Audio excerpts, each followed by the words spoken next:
শেষ ওভারে একই করল বাংলাদেশ। নিশ্চিত জয়ের ম্যাচটিকে সুপার ওভারে নিয়েও হারতে বসেছিল আকবর আলীর দল। শেষ ওভারে জয়ের জন্য ভারত এ দলের প্রয়োজন ছিল 16 রান। প্রথম 3 বলে আশুতোষ শর্মা ও নেহাল ওয়াধিরা মিলে তোলেন 8 রান। চতুর্থ বলে ক্যাচ মিস করে বাউন্ডারি বানান জিশান আলম। তবে নাটকের তখনও বাকি। পরের বলেই আশুতোষকে বোল্ড করেন রাকিবুল ইসলাম।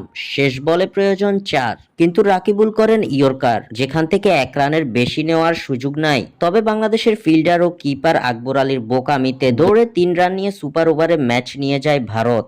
সুপার ওভারে ভাগ্য প্রথমে সহায় হয়েছিল বাংলাদেশের। প্রথম 2 বলেই জিতেশ শর্মা ও আশুতোষকে ফেরান রিপন মন্ডল।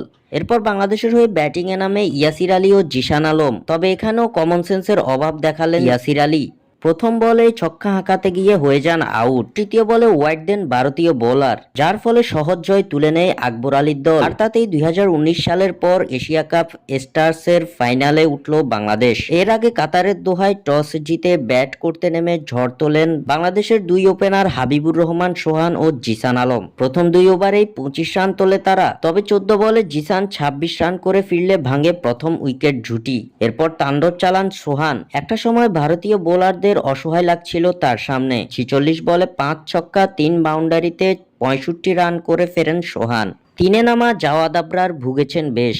আকবর আলীও পারেননি ঝড় তুলতে। তবে শেষের দিকে ছক্কা বন্যা বইয়ে দেন SM মেহরব। মাত্র 18 বলে 6 ছক্কা 1 বাউন্ডারিতে করেন অপরাজিত 48 রান। আর তাতেই বাংলাদেশের সংগ্রহ দাঁড়ায় 194-তে।